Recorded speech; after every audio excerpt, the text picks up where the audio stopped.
Di bidang pertahanan dan security kita sepakat tingkatkan kerjasama, terutama dalam industri pertahanan, juga dalam latihan bersama, kerjasama antara kedua pertahanan kita. Oke, lanjut kabar yang cukup gacor. Kali ini yang pertama datang dari Vietnam untuk Indonesia, bos. Nah, seperti yang kalian tahu, baru-baru ini delegasi para pemimpin negara Nguyen Nguyen Vietnam, yaitu Sekretaris Jenderal Partai Komunis Vietnam, Mr. To Lam, yang juga membawa serta Menteri Pertahanannya telah datang ke Indonesia, bos. Dan mantapnya terkait hal ini, ada beberapa kerjasama yang dijalin antara Indonesia dan Vietnam. Dan salah satunya adalah kerjasama di bidang persenjataan. Nah, kerjasama apakah itu di bidang militer antara Indonesia dan Vietnam? Setelah ini kita kupas, bos. Kemudian kabar kedua yang tak kalah gacor, baru-baru ini dikabarkan bahwa TNI Angkatan Udara dikabarkan bakal membangun satuan radar yang disebut bakal mampu mendeteksi sasaran hingga 470 km, bos. Nah loh, lantas pertanyaannya, satuan radar apakah itu dan di manakah satuan radar ini akan dibangun di Indonesia? Penasaran beritanya? Cus! Mari mari kita bongkar berita lengkapnya satu per satu, bosku.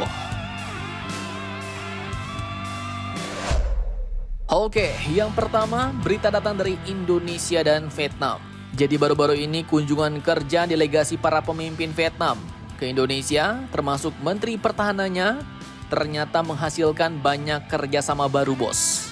Nah, diantaranya adalah terkait pertahanan dan militer. Admin kutip dari banyak sumber berita berikut. Kementerian Pertahanan Indonesia pun dikabarkan juga telah memperkuat kerjasama dengan Kementerian Pertahanan Vietnam dalam bidang pengadaan persenjataan dan perlengkapan perang. Di mana hal ini dibahas oleh Menteri Pertahanan Indonesia Bapak Safri Samsudin dengan Menteri Pertahanan Vietnam, yaitu Mr. Pan Van Giang, di kantor Kementerian Pertahanan Indonesia, Jakarta Pusat pada Senin kemarin, bos. Dan hal ini pun diungkapkan langsung oleh Kepala Biro Informasi Pertahanan atau Karo Infohan Sekjen Kemhan, yaitu Brigjen TNI Frega Wenas. Dan beliau pun mengatakan bahwa salah satu poin yang dibahas adalah terkait kerjasama industri pertahanan. Di mana sampai dengan saat ini, katanya kedua negara juga telah bekerja sama dalam bidang pemeliharaan pesawat, kemudian juga helikopter, termasuk juga untuk bom, ujar beliau. Nah, mantap jos nih, bos. Dan menurutnya kerjasama ini pun dibangun untuk memperkuat kekuatan militer antara Indonesia maupun Vietnam. Namun sayangnya dikatakan beliau tidak menjelaskan secara spesifik jenis pesawat tempur maupun helikopter apa yang lahir dari kerjasama antara Indonesia dan Vietnam ini, bos. Nah, jadi untuk kerjasama ini salah satunya tadi disebutkan adalah bom. Dimana memang ya, setahu admin dulu Vietnam telah mengimpor alias membeli sebanyak 500 unit bom buatan Indonesia, yaitu bom P100 Praktis buatan PT Sari Bahari, bos, yang diborongnya pada pertengahan tahun 2023 tahun lalu.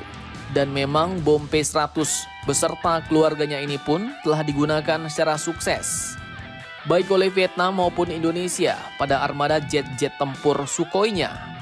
Dan untuk Indonesia, TNI pun menggunakan bom ini pada armada jet tempur Sukhoi Su-2730.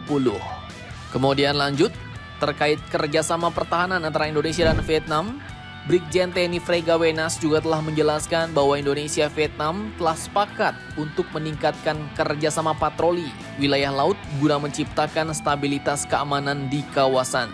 Dan di akhir pertemuan, beliau juga mengatakan bahwa Menhan Safri juga telah mengundang Menhan Vietnam untuk datang ke ajang pameran alutsista tingkat internasional Indonesia, yaitu Indo Defense 2025 yang akan digelar pada bulan Juni mendatang.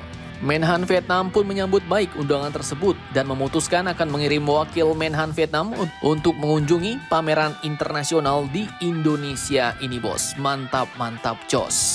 Nah, lantas pertanyaannya, selain kerjasama itu, kerjasama apa lagi kah yang dijalin antara Indonesia dan Vietnam di sektor-sektor lain? Terutama pada saat pertemuan Pak Presiden Prabowo dengan Sekretaris Jenderal Partai Komunis Vietnam kemarin?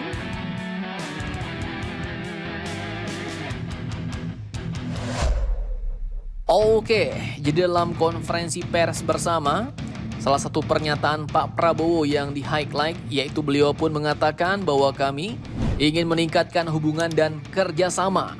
Kami tingkatkan menjadi comprehensive strategic partnership. Dan kami benar-benar ingin perkuat dan lakukan kerjasama di hampir semua bidang.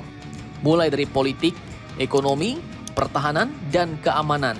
Rakyat ke rakyat, kemudian pertukaran kunjungan di bidang pendidikan dan sains, ujar Pak Prabowo Subianto, bos. Kemudian lanjut, Vietnam pun kabarnya juga bakal melakukan investasi di bidang otomotif, kemudian di bidang pertanian dan di berbagai bidang lainnya. Pak Prabowo pun mengatakan bahwa ini akan membantu kedua negara untuk meningkatkan ketahanan pangan dan kami bahkan bisa menjadi penyumbang pangan dunia. Mantap, mantap, jos. Kemudian lanjut lagi nih bos, di bidang pertahanan, Pak Prabowo pun juga mengungkapkan bahwa dua negara ini, yaitu Indonesia dan Vietnam maksudnya, telah sepakat untuk meningkatkan kerjasama khusus untuk sektor industri pertahanan.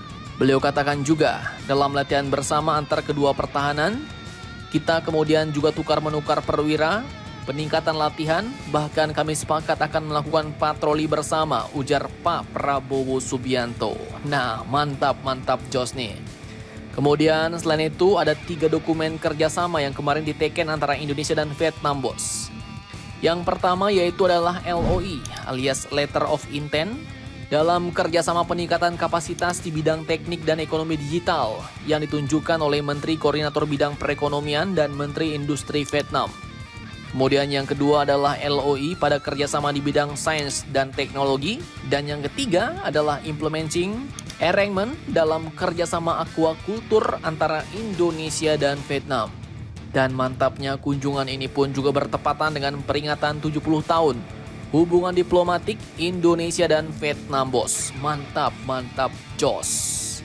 Bahkan Pak Prabowo nantinya juga direncanakan nih bakal membalas kunjungan ini ke Vietnam dan juga bakal meneken perjanjian terkait zona ekonomi atau wilayah ZEE yang memang selama ini menimbulkan banyak masalah terkait tumpang tindih, bos. Jadi nanti akan ada ratifikasi perjanjian batas zona ekonomi eksklusif antara Vietnam dan Indonesia.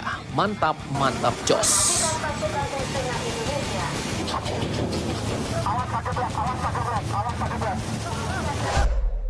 Oke, lanjut kemudian kabar kedua yang tak kalah gacor. Baru-baru ini TNI Angkatan Udara Indonesia dikabarkan bakal membangun satuan radar baru lagi, bos. Dan mantapnya satuan radar ini pun nantinya akan memiliki kemampuan untuk mendeteksi sasarannya hingga 470 km. Bukan kelas kaleng-kaleng nih. Nah, admin kutip dari beberapa sumber berita berikut. Baru-baru ini, Komandan Lanut Leo Watimena Morotai telah memimpin rapat koordinasi pembangunan satuan radar atau SATRAD Ground Control Interception atau radar GCI di Morotai pada hari Jumat 7 Maret kemarin, bos. Tak main-main, mereka pun telah merencanakan master plan pembangunan radar, kemudian desain teknis, tahapan proyek, serta aspek pendukung lainnya. Tim radar yang bekerja sama dengan PT LAN pun telah meninjau lokasi yang direncanakan untuk memastikan kesesuaian lahan dengan perencanaan teknis yang telah disusun. Dan pembangunan satuan radar baru ini pun dijadwalkan akan dimulai pada bulan Mei 2025 nanti, dengan pemasangan unit radar dilakukan pada Mei 2026. Dan tak main-main, bos. Disebutkan bahwa radar yang akan dibangun ini pun nantinya bakal memiliki kemampuan deteksi sasaran hingga 470 km dan identifikasi targetnya mampu mencapai pada jarak 390 km. Di mana radar GCI ini pun adalah radar hasil kerjasama antara Thales Prancis dan PT LAN Industri Indonesia. Mantap, jos. Jadi di masa depan, Morotai sepertinya bakal menjadi mata elang pengawas pertahanan Indonesia. Di mana seperti yang kalian lihat berikut, Morotai merupakan salah satu wilayah strategis yang merupakan sebuah pulau terluar di Indonesia, bos. Di sebelah utara yang berbatasan langsung dengan Filipina di perairannya. Kemudian juga berbatasan langsung dengan Samudra Pasifik di sebelah utara dan timur. Bahkan Pulau Morotai ini pun pernah menjadi lokasi pertempuran antara Sekutu dan Jepang pada tahun 1944 sampai 1945 silam. Dan perlu kalian ketahui bahwa kata Morotai ini pun berasal dari kata Morotia, yang artinya adalah tempat tinggal orang-orang Moro. Nah, jadi bagaimana menurut kalian tentang hal ini? Jangan lupa komentar, tetaplah kalian barbar dan jangan santuy terus. Demi Indonesia tangguh, salam Indomax Indo Magazines.